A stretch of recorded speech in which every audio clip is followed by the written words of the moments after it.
Ha ufficializzato la sua candidatura Ida Cuffaro, nipote del sindaco uscente Silvio, che scende campo e si candida a sindaco di Raffadali. Ida, figlia di Giuseppe Cuffaro, meglio conosciuto come Peppuccio, nipote dell'ex governatore Totò e del primo cittadino in carica Silvio, ha rotto gli indugi con un post pubblicato sul suo profilo Facebook. Oggi ho deciso di impiegare le mie energie, il mio tempo, il mio studio, le mie competenze al servizio di una comunità che mi ha vista crescere e che amo, Raffadali. Ida Cuffaro è laureata in giurisprudenza, è mamma da tempo e si occupa di politica. Fu candidata alle regionali qualche anno fa, pur non avendo mai avuto ruoli. A sostegno della sua candidatura, al momento c'è una lista civica dalla vostra parte. La passione mi ha spinta negli ultimi 10 anni a seguire da vicino l'operato dell'attuale amministrazione comunale. Ho avuto modo di relazionarmi quotidianamente con i cittadini e con chi ha governato la città, anche grazie alla gestione della comunicazione istituzionale dell'attuale sindaco, afferma Ida Cuffaro nel suo post su Facebook. Questo mi ha permesso di ascoltare esigenze, criticità e proposte, creando un dialogo costante con i miei concittadini. È proprio da questo percorso che è nata la spinta a candidarmi.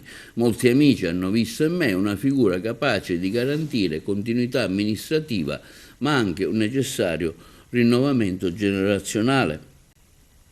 Il programma è in lavorazione, scrive Ida Cuffaro, sarà nel dettaglio scritto a più mani sia dalla componente storica della mia squadra che contribuirà con la propria pregressa esperienza, sia anche da una ricca componente di giovani che apporterà idee nuove e sarà per certo valore aggiunto della Raffadali che vogliamo. Le priorità sono chiare: portare a termine le procedure di gara e i numerosi lavori già avviati, continuando a monitorare con attenzione i bandi e le opportunità di finanziamento a cui il Comune ha partecipato e potrà partecipare. Intendiamo quindi investire su settori strategici come il villaggio della gioventù, gli impianti sportivi, la manutenzione delle strade, la cura del verde pubblico, con un'attenzione particolare ai parchi giochi per i bambini, a progetti dedicati ai ragazzi speciali del nostro paese, con connesso abbattimento di barriere architettoniche che gli consentiranno integrazione e inclusione, non trascurando il tema del randagismo che mi sta a cuore.